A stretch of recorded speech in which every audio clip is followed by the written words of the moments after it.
కుంభరాశి వారికి డిసెంబర్ 7, 8, 9, 10వ తేదీల్లో మీకు జరిగేది తెలిస్తే మీరు ఖచ్చితంగా ఆశ్చర్యపోతారు. ఒక కిలాడి స్త్రీ కన్ను మీ మీద, మీ ఇంటి మీద పడింది. ఆ స్త్రీ మీపై చెడు ప్రయోగం చేయటానికి సిద్ధంగా ఉంది. కాబట్టి కుంభరాశి వారు వెంటనే ఇలా చేయాల్సిందే. లేకపోతే మాత్రం మీరు చాలా చాలా నష్టపోవాల్సినటువంటి పరిస్థితి అనేది వస్తుంది. ఆ కిలాడి స్త్రీ చేసే ప్రయోగాలు ఏవైతే ఉన్నాయో అవి ఏంటంటే వెయ్యగా ఒక రాయైనా తగిలినట్లుగా చెయ్యగా ఒకటైనా సరే మీకు ఎదురు దెబ్బ తగిలి దానివల్ల మీ కుటుంబంతో పాటు మీరు చాలా అవమానాలు, బాధలు ఎంతో కోల్పోవాల్సినటువంటి అవసరం అనేది ఉంటుంది. కాబట్టి ముఖ్యంగా కుంభరాశిలో ఉన్నటువంటి పురుషులు ఎవరైతే ఉన్నారో వాళ్ళు ఈ వీడియోని ఎక్కడా స్కిప్ చేయకుండా పనులన్నీ పక్కన పెట్టి మరీ వీడియోని జాగ్రత్తగా వినండి. లేకపోతే మాత్రం చాలా చాలా ఇబ్బంది పడాల్సినటువంటి పరిస్థితి అనేది వచ్చిద్దనమాట. అది మీకు అంటే మీ మనసుకు తెలిసిద్దండి. అసలు ఏంటి ఏ స్త్రీ వల్ల మీ జీవితాల్లో మీకు అర్థమైద్దనమాట. మీకు సంబంధించి కొంతమంది అలాంటి స్త్రీలు ఉంటారు. మీరేంటంటే వాళ్ళు సైలెంట్గా ఉంటున్నారని చెప్పేసి మీరు అనుకుంటున్నారు. కాకపోతే వాళ్ళు ఎలా ఉంటున్నారో ఏంటో అన్న విషయం అనేది మీరు తెలుసుకోవాలన్నమాట. వాటి నుంచి మీరు జాగ్రత్త పడకపోతే మాత్రం మీరు గట్టిగా సమాజంలో గౌరవ మర్యాదలు, కుటుంబంలో భార్యాభర్తల మధ్య గొడవలు ఇలా ఎన్నో ఫేస్ చేయాల్సి వస్తుంది. ఆమె ఎవరో తెలుసుకునే ముందు ఒక్కసారి ఇది వినండి. చాలామంది కూడా కొన్ని రకాలైనటువంటి చెప్పుకోలేని సమస్యలతో బాధలు పడుతూ ఉంటారు. అంటే ప్రేమ, పెళ్లి, విద్య, ఉద్యోగం, వ్యాపారం, భార్యాభర్తల మధ్య గొడవలు, విడాకుల సమస్యలు, అప్పుల సమస్యలు, ఆర్థిక సమస్యలు, మీ మీద కానీ మీ ఇళ్ల మీద కానీ ఎవరైనా చెడు ప్రయోగాలు చేసినా, ఇలా మీకు ఏదైనా కుటుంబ సమస్యలు ఉంటే అలంపూర్ జోగులాంబదేవి జ్యోతిష్యాలయం గురూజీ సీతారామరాజు గారు, గురువుగారు ఫోన్ నెంబర్ 9948253372. ఈ నెంబర్కి కనుక మీరు ఫోన్ చేసినట్లయితే మీరు దూరంగా ఉన్నా పర్వాలేదు, మీ యొక్క సమస్యకు పరిష్కారం అనేది గురువుగారి ద్వారాగా ఫోన్లోనే దొరుకుతుంది. గురువుగారు చేసే ప్రత్యేకమైన పూజల వలన, పరిహారాల వలన మీరు మీ సమస్య నుంచి చాలా తేలికగా బయటపడగలుగుతారు. ఎన్నో చోట్ల జ్యోతిష్యాలు చెప్పించుకొని మరీ విసిగిపోయి ఉంటాము. కానీ గురువుగారి దగ్గర చెప్పింది చెప్పినట్లుగా జరుగుతుంది. కాబట్టి ఏదైనా సమస్య ఉంటే నమ్మకంతో గురువుగారికి ఒక్కసారి కాల్ చేయండి. ఇక వీడియోలోకి వస్తే ఈ కుంభరాశి వారు వచ్చేటప్పటికి గత కొంతకాలంగా కొంత మానసిక సమస్యలతో బాధలు పడుతూ ఉన్నారు. కొన్ని కుటుంబ సమస్యలతో కూడా బాధపడుతూ ఉన్నారు. వీరు జాతక పరంగా చాలా అదృష్టవంతులు, చాలా తెలివైనటువంటి వారు. కాకపోతే ఏంటంటే వీరి దగ్గర తెలివితో పాటుగా ఒక్కొక్కసారి వీరు తీసుకునేటటువంటి నిర్ణయాల్లో పొరపాట్లు కూడా ఎక్కువగా ఉంటూ ఉంటాయన్నమాట. కరెక్ట్ అనుకుంటారు కానీ అది క్లియర్ అయిపోయింది కరెక్ట్గా ఓకే అని చెప్పేసి అనుకుంటూ ఉంటారు. కానీ క్లియర్ అవ్వదు అది. మీరు క్లియర్ అయిందని చెప్పి మీరు అనుకుంటున్నారు. మీరేంటంటే మనసులో ఒకలాగా పైకి ఒకలాగా నటించడం మీకు చేత కాదు. కాబట్టి మీరు ఓకే అంతా క్లియర్ అయిపోయిందని చెప్పేసి మీరు అనుకుంటూ ఉంటారు. కానీ అలాంటి క్లియర్ అవ్వనటువంటి అంశంలో ఈ కిలాడి స్త్రీ అనేది పుట్టుకొచ్చిందనమాట. అసలు మీరేంటంటే మీ జాతక పరంగా మీరు చాలా అదృష్టవంతులు, అలాగే చాలా అందంగా కూడా ఉంటారు. మీ రాశిలో ఉన్నటువంటి పురుషులు కూడా ఎవరైతే ఉన్నారో వారు చాలా అందంగా, ఆకర్షణీయంగా ఉంటారు. ఆరోగ్యం మీద అవగాహన, మంచి హైటు, మంచి పర్సనాలిటీ, జిమ్ములు చేయటం కావచ్చు, లేకపోతే కొన్ని రకాలైనటువంటి వ్యాయామాలు చేయటము, ఆరోగ్యం మీద దృష్టి ఉంచుకోవటము, మానసికంగా ప్రశాంతంగా ఉండటము, ఇలాగ ఉండటం వల్ల మీరేంటంటే చాలా చక్కగా ఉంటారు. అలా చక్కగా ఉన్నప్పుడు మగవారే కాదు ఆడవారు బాగున్నారని చెప్పి అనుకునేది. ఆడవారు కూడా మగవారు బాగున్నప్పుడు ఏంటంటే కొంతమంది అలా అట్రాక్ట్ అవుతూ ఉంటారనమాట. అలాగే ఆ స్త్రీ కూడా మిమ్మల్ని ఇష్టపడటం, అభిమానించడం అనేది జరిగింది. అది ఒక ఉద్యోగ స్థలంలో కావచ్చు, వ్యాపార స్థలంలో కావచ్చు, లేకపోతే మీరు చదువుకునే స్థలాల్లో కావచ్చు, ఇట్లా ఎప్పుడన్నా కానివ్వండి. కాకపోతే ఒక యవ్వన స్థితిలో ఆ స్త్రీ మీ జీవితంలోకి ప్రవేశించిందనమాట. అయితే మీరు తన విషయంలో చేసిన పొరపాటు ఒకటే ఉంది. ఇక్కడ కిలాడి స్త్రీ అని చెప్పి మనం చెప్పుకున్నాం కానీ నిజానికి ఆ అమ్మాయి కూడా చాలా మంచిదనమాట. మొదట్లో ఏంటంటే చాలా మంచిది, చాలా పద్ధతి గల్లది. తను కూడా మిమ్మల్ని ఎంతగానో ఇష్టపడింది.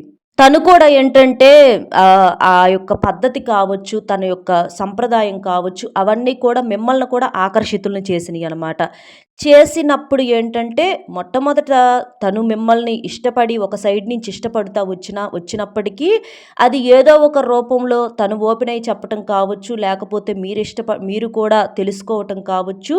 అక్కడ మీరు కూడా ఏంటంటే తనని ఇష్టపడటం మొదలుపెట్టారనమాట. తన మీద మీరు కూడా తను ఎంత ప్రేమ అయితే ఇప్పుడు ఎవరైనా సరే అంతే కదా! ఒక మనిషి మీద తట్టుకోలేని ప్రేమ చూపించినప్పుడు అవతల వాళ్ళకు కూడా కాస్తో కూస్తో వాళ్ళు కూడా మా సొంతమైతే బాగుండు అనేటటువంటి ఆ యొక్క అవగాహన అనేది ఆ యొక్క ఫీలింగ్ అనేది కలిగిద్దనమాట. అదే ఫీలింగ్ మీకు కూడా కలిగి తనను కూడా మీరు అభిమానించారు, ఇష్టపడ్డారు. తనతో మాట్లాడటము, తనతో కలిసి బయటికి తిరగటం కావచ్చు. ఇలాంటివి కొన్ని కొన్ని చేశారు. తనకు మీరు దగ్గరగా ఉండటం ఇలాంటివన్నీ కూడా చేశారనమాట. అలా చేసినప్పుడేంటంటే ఆ స్త్రీ మిమ్మల్ని సొంతం చేసుకోవాలనేటటువంటి నిర్ణయానికొచ్చింది. అంటే ఎప్పుడైతే మీరు అప్పుడప్పుడు తనతో మాట్లాడటము ఇలా చేశారో, అదేంటంటే తనకు బాగా నచ్చి ఇంకా కావాలి. అందులో నచ్చిన మనిషాయా, నచ్చిన మనిషి తను మనస్ఫూర్తిగా ఇష్టపడినటువంటి మనిషి. ఒకసారి, 2 సార్లు కాదు. తను ఎప్పుడు కూడా నా సొంతం అవ్వాలి అనేటటువంటి ఒక నిర్ణయానికి తను రావటం అనేది జరిగిందనమాట. అయితే అక్కడ మీకు ఈ కుంభరాశిలో ఉన్నటువంటి కొంతమందికేంటంటే దురదృష్టవశాత్తు వివాహమైన తర్వాత ఈ బంధాలు అనేవి ఏర్పడినాయి అనమాట. వివాహం అయిన తర్వాత కొంతమందికి ఏర్పడ్డాయి. కొంతమందికి వివాహం కాకతలికే కూడా ఏర్పడి ఉండవచ్చు. కాకపోతే అక్కడ మీరేంటంటే వివాహం అయిన తర్వాత మీ జీవితం అనేది ఇప్పుడు మీ చేతుల్లో లేదు. అంటే భార్య, కుటుంబం ఇక మీరు దాంట్లోకి వెళ్ళిపోవాల్సిందే. కానీ ఇప్పుడు ఆ స్త్రీ ఏంటంటే ఆ అభిమానాన్ని ఇష్టంగా మార్చుకొని తనేంటంటే మిమ్మల్ని సొంతం చేసుకోవాలనుకుంటుంది. అక్కడ మీకు అది తేడా కొట్టిందనమాట. అంటే మాకు సొంతం కావాలి. నేను కూడా వాళ్ళ లైఫ్‌లో ఉండాలి. లేదా నా లైఫ్‌లోకి ఇతన్ని తీసుకొచ్చుకోవాలి అనేటటువంటి ఒక గట్టిగా ఆ యొక్క ఇదిలోకెళ్ళిపోయిందనమాట. అలా ఎళ్ళిపోయి ఇక తనేంటంటే ప్రయత్నాలు చేయటం మొదలుపెట్టింది. దానికి ఫస్ట్ మిమ్మల్ని అడగటం కూడా జరిగింది. ఇట్లా మీరు మా సొంతం కావాలి, నా దగ్గర కూడా ఉండాలి అది ఇది అని చెప్పేసి అడిగినప్పుడు, మా లైఫ్ మాకుంది. మాకు ఆల్రెడీ వివాహమైంది అనని చెప్పేసి నాకు ఇంట్లో భార్య ఉంది, కుటుంబం ఉంది.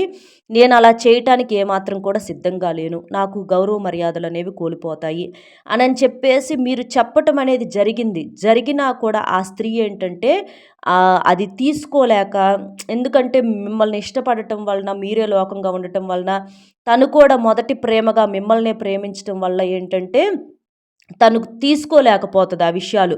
మీరు అప్పుడప్పుడు మాట్లాడటం, అప్పుడప్పుడు కలుసుకోవటం ఇలాంటివేంటంటే తను తీసుకోలేకపోతది. అచ్చంగా నా దగ్గరే ఉండాలి, నాకే సొంతం కావాలి అనేటటువంటి ఒక ఇదిలోకి వెళ్ళిపోయిద్దనమాట.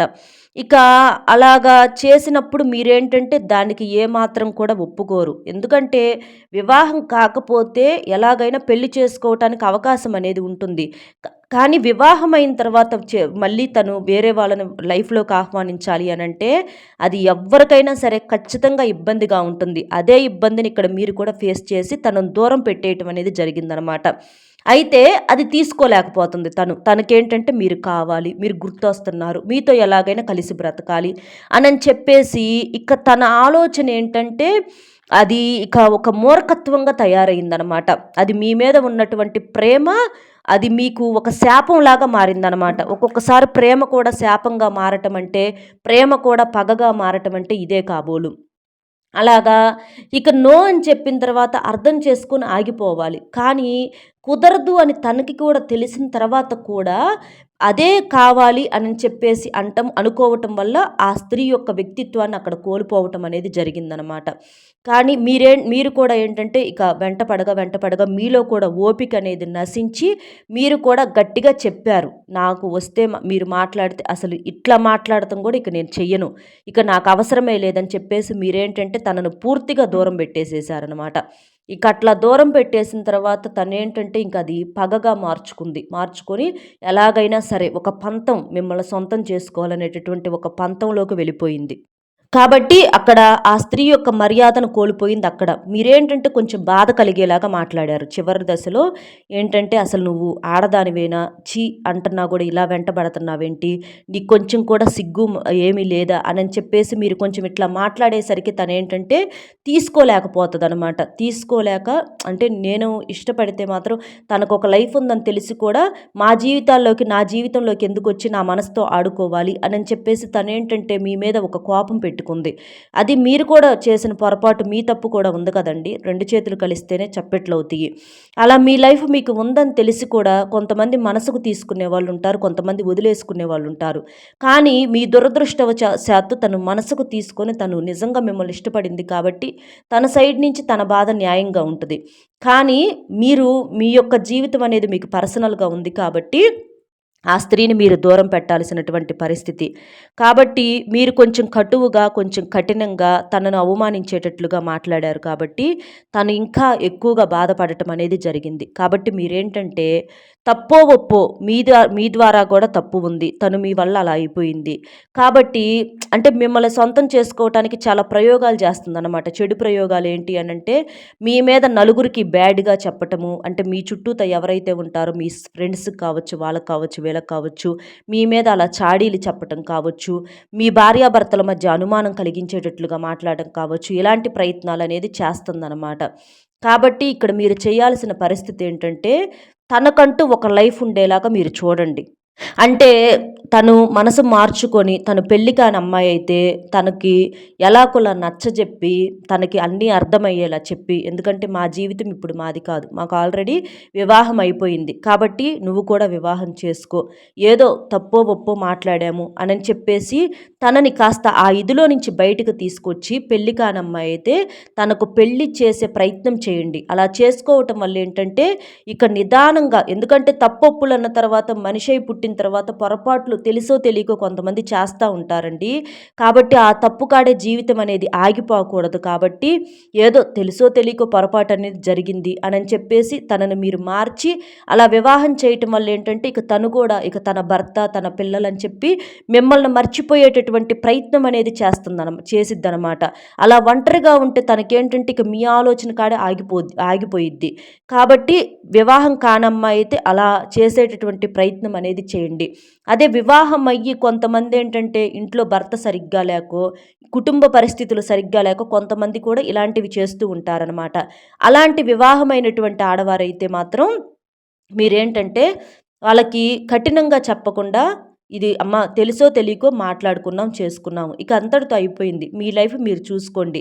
ఇది కరెక్ట్ కాదు అని చెప్పేసేసి తనకు మీరు నచ్చచెప్పి తన జీవితంలో నుంచి అంటే నిదానంగా చెప్పి కటువుగా మాట్లాడొద్దండి. ఎందుకంటే వివాహమైన వాళ్ళల్లో కూడా కొంతమంది మంచి వాళ్ళు ఉంటారు. అంటే కుటుంబ పరిస్థితులు సరిగ్గా లేక, భర్త తరపున సరైనటువంటి సపోర్ట్ అనేది లేక కొంతమంది ఇలాంటి పొరపాట్లు అనేవి చేస్తూ ఉంటారు. అంతేగాని వాళ్ళు వ్యక్తిగతంగా మంచి వాళ్ళు కాదు అని చెప్పేసి ఇక్కడ అర్థం కాదు. వాళ్ళు పద్ధతి గల కుటుంబాల్లో నుంచి పద్ధతిగా వచ్చేటటువంటి ఆడవారు కూడా ఉంటారనమాట. కాకపోతే వాళ్ళు ఊహించిన లైఫ్‌కు భిన్నంగా వాళ్ళ జీవితం ఉండేసరికి తీసుకోలేక మంచిగా అంటే వాళ్ళ కలలకు తగ్గట్లుగా ఉన్నటువంటి మనిషిని కోరుకోవాలని ఎవరికైనా ఉంటది. అలాగే వీళ్ళు కూడా అదే అనుకుంటారు కాబట్టి అలాంటి వారు అంటే ఇక అది హద్దులు దాటుతున్నప్పుడు వాళ్ళని ఇంక అంతటితో ఆపేసేసేయాలి. హద్దు దాటారు కాబట్టి ఇక ఇది కరెక్ట్ కాదని చెప్పేసి సునాయాసంగా తనను మీ జీవితంలో నుంచి పక్కకు పెట్టేసేసేయండి. అంతేకాని తనని అవమానించొద్దు. ఇళ్లల్లో వాళ్ళ గురించి గొప్పగా మాట్లాడతా తనను తేలిగ్గా తీసేయొద్దు. ఎందుకంటే పరిస్థితుల వల్ల కొంతమంది అలా అవుతూ ఉంటారు. కానీ ఎవరు కూడా తప్పులు చేయాలని చేయరనమాట. అలాగా తనకి నిదానంగా చెప్పి పక్కకు పెట్టేసేసేయండి. తనకు మీరు ఎక్కడ ఫోనుల్లో కానీ ఎక్కడ టచ్‌లో ఉండొద్దు. మీరు కొన్నాళ్ళు కనపడొద్దు. అలా చేయటం వల్ల ఏంటంటే నిదానంగా తను కూడా మిమ్మల్ని మర్చిపోయే అవకాశం అనేది ఉంటుంది. అలాగే మీరు కూడా ఎప్పుడూ కూడా ఒక లైఫ్ అనేది ఉన్నప్పుడు పక్కన వాళ్ళు ఎవరైనా అంటే మన లైఫ్‌లోకి రావాలని చూస్తున్నప్పుడు అక్కడ దాకా రానీయకూడదు. రానిస్తే మాత్రం తర్వాత ఇలాంటి పరిణామాలు ఎదురవుతాయి. కాబట్టి జాగ్రత్త అనేది తప్పనిసరి. భార్యకు భర్త, భర్తకు భార్య ఇలా కుటుంబం అనేది కలిసిమెలిసి ఉండాలి. కానీ బయట చూసిన కళ్ళు వెళ్ళిన కాడికల్లా మనసు, మనసు వెళ్ళిన కాడికల్లా మనిషి వెళితే ఒక్కొక్కసారి ఆ సమస్యలు ఏంటంటే చాలా కటువుగా మారిపోతూ ఉంటాయి. కొంతమంది మనసుకు సీరియస్‌గా తీసుకునే వాళ్ళు ఉంటారు. కాబట్టి జాగ్రత్త అనేది తప్పనిసరి. కాబట్టి మీరేంటంటే మాత్రం నిదానంగా చెప్పేసేసి తనను పక్కకు పెట్టేసేసేయండి. లేకపోతే తను పెట్టేటటువంటి ఆ యొక్క ఆలోచన చేసిన విధానం వల్ల తను కోల్పోవటానికి కూడా సిద్ధంగా ఉందన్నమాట. అంటే ఎలాగైనా మీ భార్యాభర్తలను విడదీసేసేయాలి, అనుమానం పుట్టించాలి. ఇలా నలుగురిలో మీరు చాలా వరకు కూడా ఇంకా ఫేస్ చేసుకుంటా వస్తున్నారు వాటన్నిటిని కూడా ఎదుర్కొంటా. కానీ ఒక్కొక్కసారి ఎంతవరకు అలాగా. కాబట్టి పగ అనేది వద్దండి. మంచితనంగా, నిదానంగా చెప్పేసేసి పక్కకు తప్పుకోండి. అంతేగాని తనతో మాత్రం ఎలాంటి గొడవలనేవి పెట్టుకోవద్దు. తను చెడు ప్రయోగాలు చేసిందో లేదో కూడా మనం పూర్తిగా చెప్పలేము. కాబట్టి తనకు అర్థమయ్యేలాగా చెప్పి, మీది కూడా పొరపాటు అనేది ఉంది కాబట్టి అర్థమయ్యేలా చెప్పండి. లేదు అసలు మేము ఇష్టపడలేదు, తనే వెంట పడుతుంది అని అనుకుంటారా?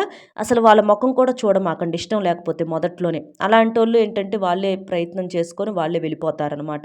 కాబట్టి అక్కడ మీరు ఇబ్బంది పడాల్సినటువంటి పని లేదు. కాకపోతే ఎక్కువ శాతం ఏంటంటే మీ హస్తం కూడా ఉంటుంది కాబట్టి ఆ యొక్క తప్పును కడుక్కోవాల్సిన పరిస్థితి మీకు కూడా ఉంటుంది. లేకపోతే మాత్రం చాలా ఇబ్బందులు పడతారు. అలా జీవితాల్లోకి ఆహ్వానించేటప్పుడు ఒక్కసారి మీరు కూడా ఆలోచించండి. అంతేకాని మీరు మాత్రం తనను ఏం అనటం గాని, చేయటం గాని చెయ్యవద్దు. ఎందుకంటే తను కూడా వ్యక్తిగతంగా మంచి అమ్మాయే కాబట్టి తనను మీరు అనేటటువంటి ప్రయత్నాలనేది చెయ్యొద్దనమాట. ఇదండి మీకు ఈ 4 రోజుల్లో అయితే జరిగేది. కాబట్టి మీరు ఖచ్చితంగా ఇలా జాగ్రత్త పడండి. లేకపోతే మాత్రం ఖచ్చితంగా ఇబ్బంది పడతారు. లేకపోతే చాలా ఇబ్బందులు పడాల్సిన పరిస్థితి గట్టిగా ఉంటుంది. కాబట్టి జాగ్రత్త అనేది తప్పనిసరి. ఇది మీకు ఈ 4 రోజుల్లో జరిగే అంశాలైతే జాగ్రత్త తీసుకోండి. మన వీడియో కనుక నచ్చితే ఖచ్చితంగా ఒక లైక్ ఇచ్చి సపోర్ట్ చేయండి. ఎందుకంటే ఈ వీడియో మీకు ఖచ్చితంగా యూజ్ఫుల్గా ఉంటుంది. ఇది అందరికీ అని చెప్పను, కాకపోతే కొంతమందికి ఎక్కువ శాతం మాత్రం ఇది వర్తిస్తుంది కాబట్టి మీకు యూజ్ అవుతుంది. కాబట్టి ఇంకొంతమంది కుంభరాశి మిత్రులకు చేరటం కోసం వీడియోకి ఒక లైక్ ఇచ్చి సపోర్ట్ చేయండి. మీరు లైక్ చేయటం వల్ల వారు కూడా తెలుసుకునే అవకాశం అనేది ఉంటుంది. మనం చేసే మంచి వల్ల భగవంతుడు ఖచ్చితంగా మనకు తోడుగా ఉంటాడు. అలాగే మీకు శివారాధన కూడా బాగా కలిసి వస్తుంది. శివుడికి పూజ చేసుకోవటం, అభిషేకం చేయటం ఇలాంటివి చేయండి. వృత్తి, విద్య, ఉద్యోగ, వ్యాపారాల్లో మీకు బాగా కలుసుబాటుగా ఉంటుందన్నమాట. కాబట్టి మీరు చేయాల్సింది మాత్రం ఈ 4 రోజుల్లో ఇదండి. వీడియోకి ఒక లైక్ ఇచ్చి సపోర్ట్ చేస్తారని చెప్పి మనస్ఫూర్తిగా కోరుకుంటూ మరో మంచి విశేషంతో మళ్ళీ కలుద్దాం. సర్వేజన సుఖినో భవంతు. ధన్యవాదములు.